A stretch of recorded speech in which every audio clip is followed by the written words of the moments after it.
સવિતાબેન પોતાના રૂમમાં એકલા બેઠા હતા. સવારનો સમય, શાંત વાતાવરણ અને હાથમાં ભગવદ્ ગીતા. તેમ છતાં એમનું મન થોડા સમયથી હવે બેચેન રહેતું હતું. જોતા જોતામાં સવારના 10 વાગી ગયા હતા. પણ હજુ સુધી એમના રૂમમાં એમનો નાસ્તો આવ્યો ન હતો. આ સંજોગોમાં સવિતાબેનને ખબર હતી કે એમના માટે રૂમની બહાર નીકળવું શક્ય નથી.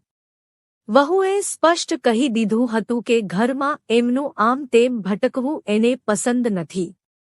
એક સમયે જેણે આખું ઘર સંભાળ્યું, એ જ આજે એક રૂમમાં સીમિત થઈ ગયા હતા.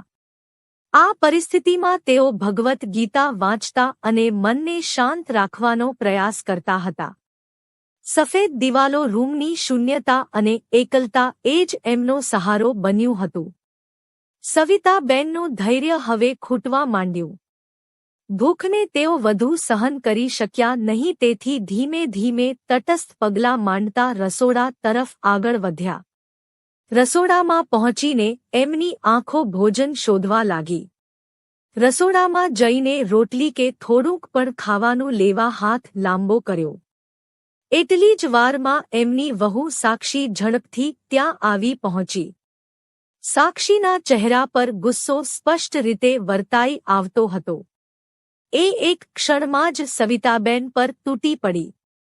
કેટલી વાર કહ્યું છે કે તમારે તમારા રૂમની બહાર નથી નીકળવાનું, અને આજે તો બિલકુલ નહીં. આજે ઘરે બહુ મહેમાનો આવવાના છે અને હું નથી ઈચ્છતી કે તમે એમની સામે આવો, સાક્ષીએ કઠોર અવાજમાં કહ્યું.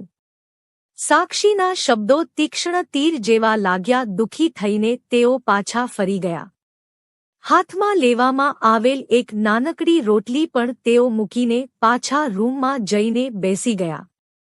સવિતાબેનને એવું લાગતું હતું કે દરવાજાની બહાર જ એમની સ્વતંત્રતા છૂટી ગઈ હતી.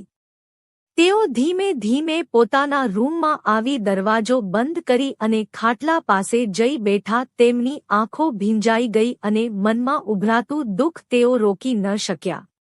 તેમની નજર દિવાલ પર ટાંગેલી પતિની તસવીર પર પડી.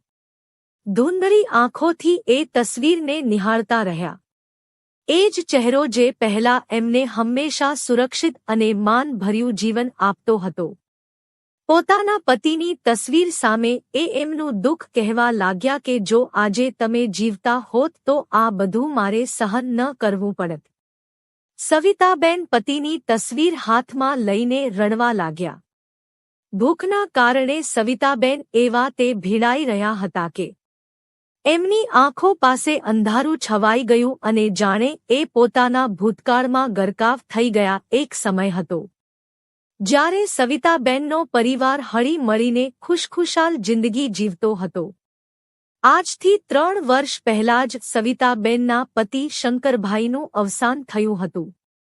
શંકરભાઈ પ્રાથમિક શાળામાં શિક્ષક તરીકેની નોકરી કરતા સરકારી કર્મચારી હતા.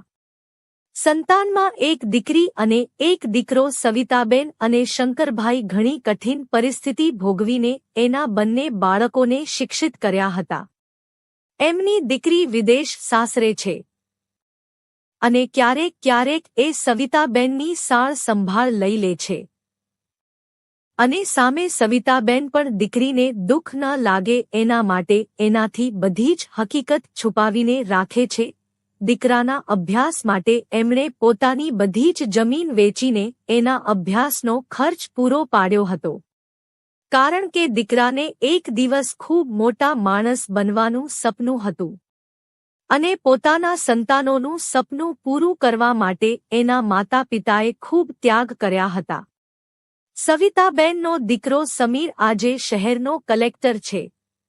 સમીરને એની આ મંજિલ સુધી પહોંચાડવા માટે એની માતાએ ખૂબ દુઃખ વેઠ્યા છે અને આજે એ જ દીકરો પોતાની માની સાળ સંભાળ લેવા પણ આવતો નથી.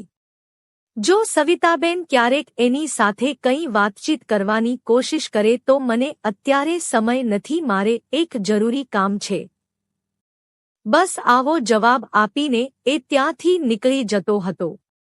હવે તો આ દુઃખ એના જીવનની એક દિનચર્યા જેવું બની ગયું હતું. અચાનક એમના ચહેરા પર કોઈકે પાણીનો ટકાવ કર્યો હોય એવું એમને મહેસૂસ થયું અને ધીમે ધીમે આંખ ખોલવાનો પ્રયત્ન કર્યો. અને જોયું તો એમની કામવાળી હિરણ એમને જગાડતી રહી હતી. આ આખા ઘરમાં આ એક જ એવી વ્યક્તિ હતી જે સવિતાબેનની ખૂબ કાળજી રાખતી હતી.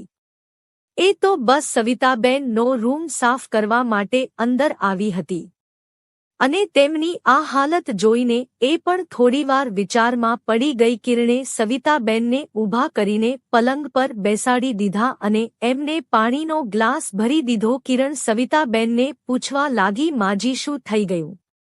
તમને તમારી તબિયત સારી નથી? અરે ના બેટા, સવારથી ભૂખ પેટમાં આંટો વાઢી ગઈ છે. હવે રહેવાતું નથી. કંઈક ખાવાનું શોધવા માટે રસોડા સુધી પહોંચી ત્યાં તો સાક્ષીએ ફરી મને ત્યાંથી ધકેલી દીધી. હવે તો મારા ઠાકરને એ જ પ્રાર્થના છે કે કાં તો મને આ દુઃખ સહન કરવાની શક્તિ દે, કાં તો મને પણ સમીરના પપ્પા પાસે બોલાવી લે. સવિતાબેનનો ઉદાસ ચહેરો જોઈને એમની કામવાળી કિરણને પણ સવિતાબેન પર ખૂબ દયા આવતી હતી અને એ સવિતાબેનને કહેવા લાગી, તમે ચિંતા ના કરો માજી, હું હમણાં જ તમારા માટે કંઈક ખાવાનું લઈને આવું છું. સુમિતાબેનની કામવાળી કિરણ રસોડામાં એમના માટે કંઈક ખોરાક લેવા માટે ગઈ. મનોમન એ પણ જાણતી હતી કે જો શેઠાણી એને જોઈ જશે તો એનો હાલ પણ સવિતાબેન જેવો થઈ જશે. એટલે એ છુપાઈને રસોડા સુધી પહોંચી ગઈ અને જે મળ્યું એ લઈને સવિતાબેનના રૂમ પાસે આવી ગઈ. સાક્ષીના ડરથી કિરણ બસ એક સુકેલી રોટલી અને થોડું અથાણું લઈને સવિતાબેનના રૂમમાં દોડી આવી. કિરણના હાથમાંથી રોટલી લઈને સવિતાબેન સુકેલી રોટલી પણ ખાવા લાગ્યા. ઉંમરના લીધે હવે તો એ ખોરાક વ્યવસ્થિત રીતે ચાવી શકે એવી હાલતમાં પણ ન હતા, પરંતુ ભૂખના લીધે એ આવી સુકાયેલી રોટલી પણ ચાવવા લાગ્યા. આ જોઈને એમની કામવાળી કિરણ પણ થોડી ભાવુક થઈ ગઈ અને મનમાં ને મનમાં વિચારવા લાગી કે ભગવાન, એવું તો શું કરતા હશે? આ માજીએ એમની આખી જિંદગી સંતાનના નામે કરી દીધી હતી અને એના સંતાન જ એમને આવી રીતે દુઃખી કરી રહ્યા છે. એટલી જ વારમાં સાક્ષીનો અવાજ સંભળાયો, કિરણ ક્યાં જતી રહી? હજુ આ કામ કોણ કરશે? સાક્ષીનો અવાજ સંભળાતા કિરણ ઝડપથી સવિતાબેનના રૂમમાંથી બહાર નીકળીને સાક્ષી તરફ રવાના થઈ. સાક્ષીએ કામવાળીને થોડા ઘણા કામ સોંપ્યા અને પછી પોતે પાર્લરમાં જઈ રહી છે એવું કહીને ઘરની બહાર નીકળી ગઈ. આજે સાક્ષી અને સમીરનો લગ્ન દિવસ હતો.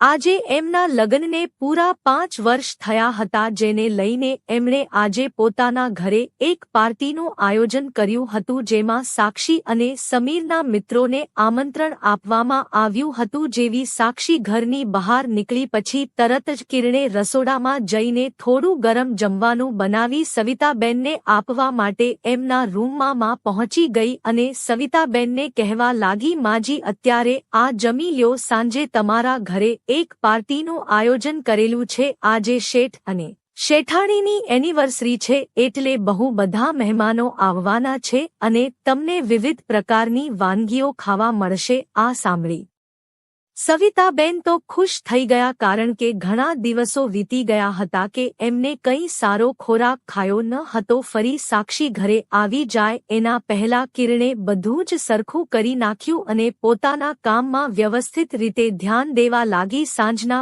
5 વાગ્યે જ્યારે સવિતાબેન પોતાના રૂમમાં કંઈક કામકાજ કરતા હતા કે અચાનક એમના રૂમનો દરવાજો ખુલ્યો અને એમણે નજર કરી તો સામે બીજું કોઈ નહીં પણ સાક્ષી ઊભી હતી. સવિતાબેન થોડીવાર માટે ગભરાઈ ગયા કે આજે કિરણ એમના માટે ગરમ ભોજન બનાવીને આવી હતી. એ સાક્ષીને ખબર પડી ગઈ હશે એટલે સવિતાબેનને ખીજાવવા માટે એ એના રૂમમાં આવી છે. સુવિતાબેન તો એકદમ શાંત થઈને ઊભા રહી ગયા. સાક્ષીએ અંદર આવી એના હાથમાં રહેલ એક થેલી સુવિતાબેનના પલંગ પર ફેંકી દીધી અને કહેવા લાગી, આમાં એક સાડી છે, એ પહેરી લેજો. આજે મારા અને સમીરના બહુ બધા મિત્રો ઘરે આવવાના છે. હું નથી ઈચ્છતી કે તમારે લીધે મારે કે સમીરને નીચું જોવું પડે. તમારું આ ગામડાનું જીવન મને તો ક્યારેય સમજમાં નહીં આવે. બસ સમીરના લીધે હું ચૂપ છું, બાકી તો હું તમને દેખાડી દેત. અને હા, કાન ખોલીને સાંભળી લો, ખાલી તમારે આ કપડાં પહેરીને પોતાના રૂમમાં જ રહેવાનું છે. ભૂલથી પણ બહાર પગ મૂકવાની હિંમત ન કરતા, નહીંતર મારાથી ખરાબ કોઈ નહીં. યાદ રાખજો સવિતાબેન. બસ હા બેટા કહીને નીચું જોઈને સાક્ષીની સમક્ષ ઊભા રહ્યા. ખબર નહીં કેમ એ પોતાને એટલા કમજોર સમજી રહ્યા હતા કે એમના ઉપર થતો અત્યાચાર એ આવી રીતે સહન કરી રહ્યા હતા. સાક્ષીના ગયા પછી સવિતાબેને થેલીમાંથી સાડી બહાર કાઢી. એમને એ જોઈને સંતોષ થયો કે આજે પહેલીવાર એમની વહુ એમની માટે કંઈક લઈને આવી છે. સાંજના સમયે સવિતાબેન વહુની દીધેલ સાડી પહેરીને તૈયાર થઈ ગયા અને પોતાના રૂમમાં બેઠા બેઠા પુસ્તક વાંચી રહ્યા હતા. બહારથી આવતા ખિલખિલાટ કરતા અવાજ વારંવાર સવિતાબેનનું ધ્યાન બહાર ખેંચી રહ્યા હતા. ની વહુ અને દીકરો એના મિત્રો સાથે હસી મજાક કરી રહ્યા હતા અને આજ સુધી ક્યારેય પણ સાક્ષીએ સવિતાબેન સાથે હસીને કોઈ પણ વાત કરી ન હતી. તેમજ રસોડા તરફથી આવતી નવી નવી વાનગીઓની ખુશ્બુ સવિતાબેનનું ધ્યાન સતત એ તરફ ખેંચતી હતી.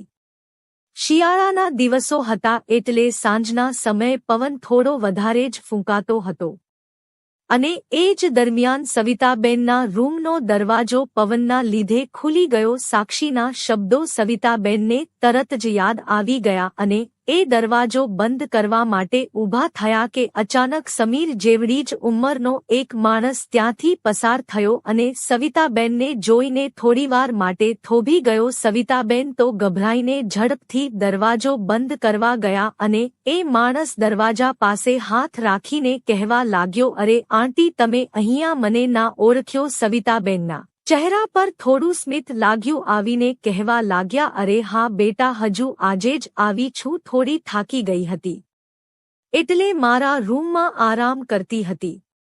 પણ હું તને ના ઓળખી. પેલો માણસ વળતા જવાબમાં બોલ્યો, આંટી, હું નયન, સમીર સાથે સ્કૂલમાં ભણતો. સમીરના ટિફિનમાંથી હું તમારી બનાવેલ હરેક વાનગી ખાઈ જતો. તમે ખૂબ જ સ્વાદિષ્ટ રસોઈ બનાવતા હતા અને તમને ખબર પડ્યા પછી મારા માટે પણ મોકલાવતા હતા. નયનની વાત સાંભળતા સવિતાબેનને યાદ આવી ગયું કે આ એ જ છોકરો છે જે એના દીકરા સાથે એક જ ક્લાસમાં ભણતો હતો. ત્યારે એની ગરીબ પરિસ્થિતિ હતી અને સવિતાબેનનો પરિવાર સદ્ધર હતો, જેથી ત્યાં છોકરા માટે પણ ટિફિન મોકલાવતા હતા. નયન સવિતાબેનને કહેવા લાગ્યો કે આંટી, તો અહીંયા રૂમમાં શું કામ બેઠા છો? બહાર આવો, બધાને મળો, તમને પણ મજા આવશે. નયનની વાત સાંભળીને સવિતાબેન ગભરાઈ ગયા અને કહેવા લાગ્યા, અરે ના બેટા, હું બહુ થાકી ગઈ છું, મારે હજુ આરામ કરવો છે.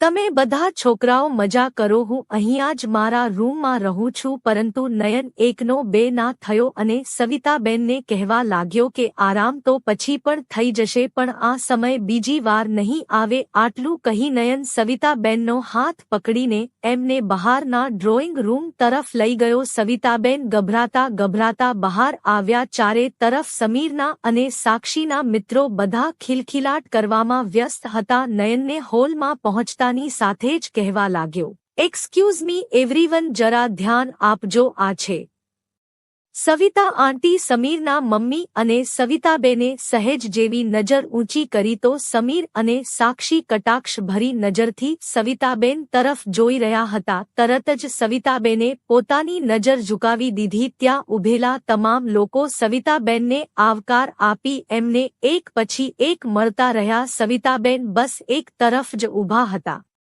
એમાંના કેટલાક લોકો સવિતાબેનને ખૂબ જ ઇજ્જત અને માન આપી રહ્યા હતા.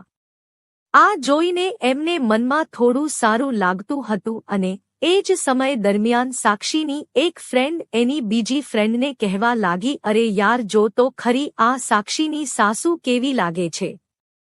એનો દીકરો શહેરનો કલેક્ટર છે.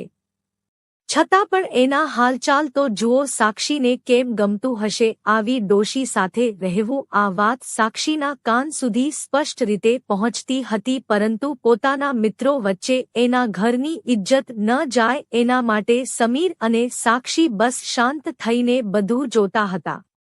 નયનને જ્યુસનો ગ્લાસ સવિતાબેનના હાથમાં આપ્યો. આ વિદેશી જ્યુસનો સવિતાબેનને કંઈ પણ પ્રકારનો ખ્યાલ ન હતો. સાથે જ્યુસનો ગ્લાસ પણ એવી અલગ પ્રકારની ડિઝાઇનનો હતો કે એને પીવામાં સવિતાબેનને થોડી તકલીફ પડતી હતી. બધા મહેમાનોની સામે પોતાની ઇજ્જત પણ રહી જાય એમ વિચારી એમણે ધીમેથી એ ગ્લાસ વડે પીવાની કોશિશ કરી અને ગ્લાસમાં રહેલું જ્યુસ એમના સાડી પર ઢોળાવવા લાગ્યું. આ જોઈને ત્યાં ઊભેલા તમામ લોકો સવિતાબેન વિશે ભાતની વાતો કરવા લાગ્યા. આ બધાને વાતો કરતા જોઈને સાક્ષી ગુસ્સાથી લાલચોળ થઈ ગઈ અને સવિતાબેનનો હાથ પકડીને કહેવા લાગી, કંઈ વાંધો નહીં જી, એવું બધું તો ચાલ્યા કરે. ચાલો, તમે થાકી ગયા હશો, હું તમને તમારા રૂમ સુધી મૂકી જાઉં. અને સાક્ષીએ આંખો ફાડીને સવિતાબેન તરફ નજર કરી અને સાક્ષીના કહ્યા મુજબ એ રૂમ તરફ ચાલતા થઈ ગયા. મહેમાનોની સામે સાક્ષી ખૂબ ઇજ્જતથી સવિતાબેનને પોતાના રૂમ સુધી મૂકવા આવી, પરંતુ જેવી તે રૂમની અંદર ગઈ કે તરત જ એને સવિતાબેનનો હાથ પકડીને એમને પલંગ પાસે ધક્કો મારી દીધો અને કહેવા લાગી, તમને એક વાતમાં સમજ નથી પડતી, શું મળે છે તમને અમારી આવી બેઇજ્જતી કરીને? તમને તો હું પછી જોઈ લઈશ. આટલું કહી એ તરત રૂમની બહાર નીકળી ગઈ. સાક્ષીના ગયા બાદ સવિતાબેન ખૂબ ઉદાસ થઈને બસ એક ખૂણામાં બેસી રહ્યા. સાક્ષીએ એટલો જોરદાર ધક્કો એમને લગાવ્યો હતો કે સવિતાબેનના હાથમાં થોડી એવી ઈજા પણ થઈ ગઈ હતી. ઉંમરના કારણે એમને હાથ વધારે દર્દ આપી રહ્યો હતો અને સવિતાબેન મનમાં અને મનમાં ખૂબ ગભરાતા હતા કે જ્યારે બધા મહેમાનો જતા રહેશે ત્યારે તેમની વહુ એમની શું હાલત કરશે. રાતના 10 વાગી ગયા હતા અને હજુ સુધી સવિતાબેન જમ્યા પણ ન હતા. બપોરના સમયે જ્યારે સાક્ષી બહાર ગઈ હતી ત્યારે જ એમની કામવાળીએ જે ભોજન આપ્યું હતું ત્યાર પછી એક રોટલીનો કટકો પણ સવિતાબેને ખાધો ન હતો. મનોમન ભગવાનને સ્મરણ કરતા સવિતાબેનની આંખ ત્યાં જ્યાં બેઠા જ લાગી ગઈ અને અચાનક થોડીવાર પછી એમના રૂમનો દરવાજો કોઈકે ખૂબ જોરથી ખખડાવ્યો એવું એમને લાગ્યું અને તરત જ ઊંઘમાંથી જાગી ગયા. એમણે નજર કરી તો સવિતાબેનનો દીકરો સમીર અને એની વહુ સાક્ષી એની નજર સામે ઊભા હતા. બંનેના ચહેરા જોઈને સાફ ખબર પડતી હતી કે આજે તેઓ ખૂબ ગુસ્સામાં છે. સાક્ષીએ તો પગ મૂકતાની સાથે જ બોલવાનું શરૂ કરી દીધું, જોઈ લીધું સમીર, આ તમારી માના કારનામા આમને તો ક્યાંય કાઢ્યા જેવા નથી. બધા મહેમાનો વચ્ચે આપણી ઇજ્જતનો કચરો કરી દીધો અને જુઓ કેવા શાંતિથી રૂમમાં આવીને સૂતા છે. અરે મારું નહીં તો કંઈ નહીં, પણ તમારા આ દીકરાનું તો કંઈક વિચારો. આસપાસના લોકો એમને કેટલી ઇજ્જત આપે છે અને તમે એ જ ઇજ્જત પર પાણી ફેરવો છો. આટલું સાંભળતા જ સવિતાબેનની આંખમાં આંસુ આવી ગયા અને હળવા અવાજે કહેવા લાગ્યા, સમીર બેટા, મને બહાર આવવાનો કોઈ ઈરાદો ન હતો. આ તો પવનના લીધે મારા રૂમનો દરવાજો ખુલી ગયો અને એ જ સમયે નયન ત્યાંથી પસાર થયો એમાં આ બધું થઈ ગયું. પરંતુ સવિતાબેનની વાત સાંભળવાના તો એનો દીકરો તૈયાર ન હતો, ના તો એની વહુ. જતા સમીર બસ એટલું જ બોલતો ગયો, ખરેખર મમ્મી, મને શરમ આવે છે કે તમને મારે આ બધી વસ્તુ પણ કહેવી પડે છે. તમે એ તો જરા વિચાર કરો કે તમારો દીકરો કલેક્ટર છે. ખેર જવા દયો, તમને કેવું બેકાર છે, કારણ કે આજ સુધી તમે અને પપ્પાએ દુનિયા ક્યાં જોઈ જ છે. પોતાના પેટના દીકરા દ્વારા બોલતા શબ્દો સવિતાબેનને ખૂબ જ દુઃખ આપતા હતા. જેણે ખૂબ પરિશ્રમ કરીને પોતાના દીકરાને ભણાવ્યો ગણાવ્યો હતો, આજે એ જ દીકરો એની જ માતાને દુનિયાદારીની વાતો સમજાવી રહ્યો છે. સવિતાબેન અંદરથી પોતાને એટલા કમજોર સમજતા હતા કે એના સાથે થતા આ વ્યવહાર પર એ એક પણ શબ્દ કહી શકે એમ ન હતા. એ રાત્રે સવિતાબેનની પરિસ્થિતિ શબ્દોમાં વર્ણાય એવી ન હતી. એ બસ અંદરથી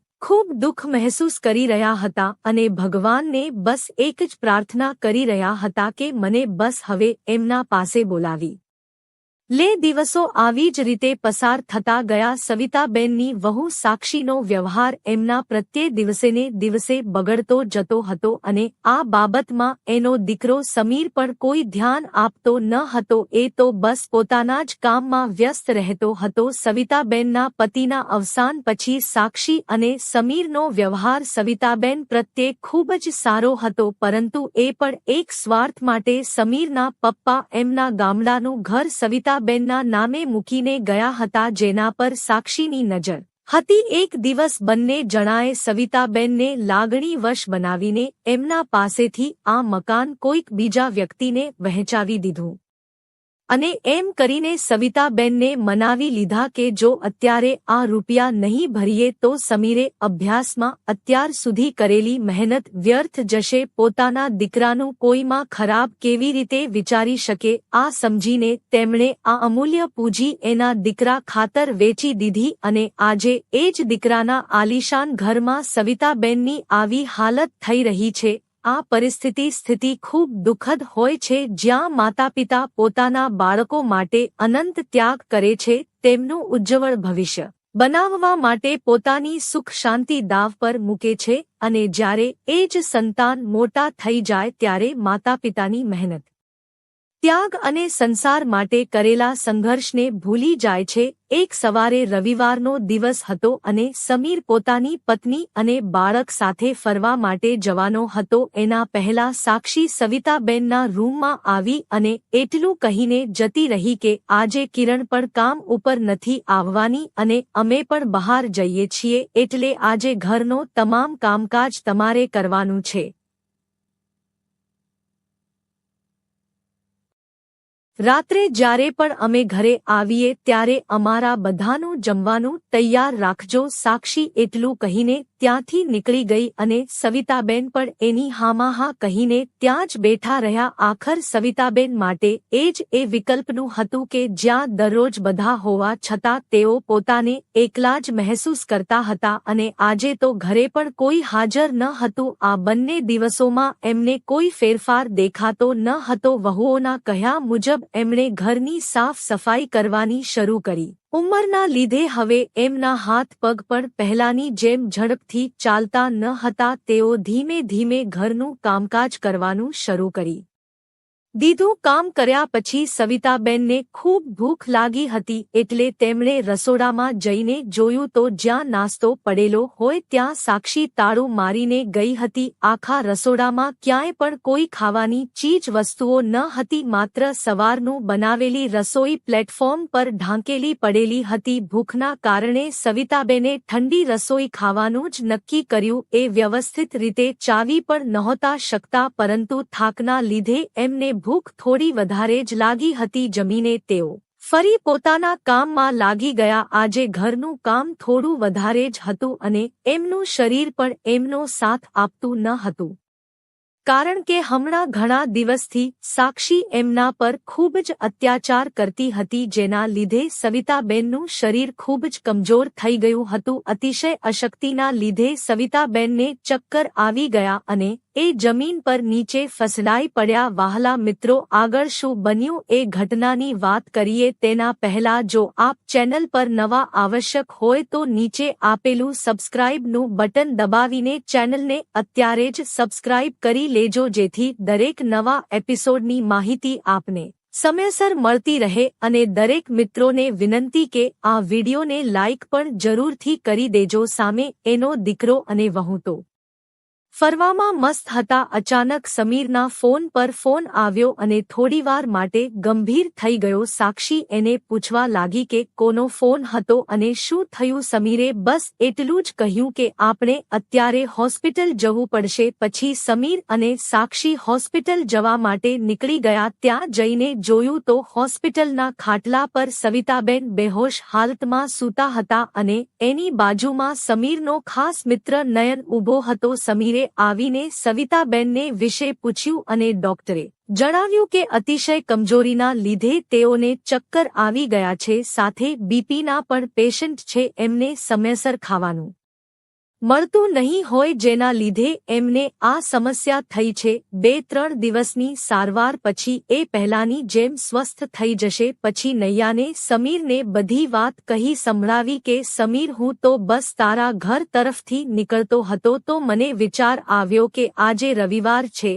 તો તું પણ ઘરે હોય તો જરા તને મળતો જાઉં. પણ જેવો હું ઘરે પહોંચ્યો તો મને કોઈ નજર ન આવ્યું અને જોયું તો સુવિતા આંટી જમીન પર પડેલા હતા. હું ગભરાઈ ગયો અને તરત એમને હોસ્પિટલ લઈ આવ્યો. પછી મેં તને આ બાબતમાં જાણ કરી. સમીરે ફોર્માલિટી માટે નયનને થેન્ક યુ કહ્યું અને નયન ત્યાંથી રવાના થયો. સાક્ષી અને સમીર એકબીજાની સામે જોઈને ઊભા હતા. થોડીવાર રહીને સવિતાબેનને હોશ આવ્યા. 2-3 દિવસની સારવાર બાદ ડોક્ટરે એમને ઘરે જવા માટેની પરવાનગી આપી દીધી. ઘરે જતાની સાથે જ સવિતાબેને આજે સાક્ષીનું કંઈક બીજું જ રૂપ જોયું. સાક્ષી ગુસ્સામાં લાલચોળ થઈને બૂમાબૂમ કરી રહી હતી. સમીર, હવે તો મને સમજાતું નથી કે આ ડોશીને જોઈએ છે શું? માંડ એક દિવસ તો આપણને બહાર જવાનો સમય મળ્યો હતો, એમાં પણ આને આવું જ કરવું હતું. ઉપરથી દવાખાનાનો ખર્ચો પણ કેટલો આવી ગયો, જાણે તો આપણે આમના માટે જ કમાતા હોઈએ. સવિતાબેને એ જ વિચારીને દુઃખી થતા હતા કે સાક્ષી તો પોતે પણ એક માં છે, છતાં એને આ માની પીડા કેમ નથી દેખાતી? સમીરના ઘરમાં આવું બધું ચાલતું જ હતું. ત્યાં જ અચાનક 3-4 લોકો એના ઘરની અંદર પ્રવેશ્યા અને કહેવા લાગ્યા, મિસ્ટર સમીરકુમાર કોણ છે? આ લોકોને જોઈ સમીર થોડીવાર માટે વિચારમાં પડી ગયો અને પછી ધીમા અવાજે એને કહ્યું, હું જ છું. સમીર, બોલો શું કામ હતું? પછી આ આવેલા લોકોએ સમીરની ધરપકડ કરી અને કહેવા લાગ્યા કે અમને તમારા વિરુદ્ધ ફરિયાદ મળી છે કે તમે લાંચ લ્યો છો અને અમારી પાસે પૂરતા સબૂત પણ છે, જેના લીધે અમે આજે તમને ગિરફ્તાર કરીએ છીએ. ત્યાં ઊભેલા તમામ લોકો થોડીવાર માટે ગંભીર બની ગયા. બધાને એકાએક સમજમાં નહોતું આવતું કે આ બધું શું થઈ રહ્યું છે. સમીરે વાત કરવાની ખૂબ જ કોશિશ કરી, પરંતુ આ આવેલા સાહેબોએ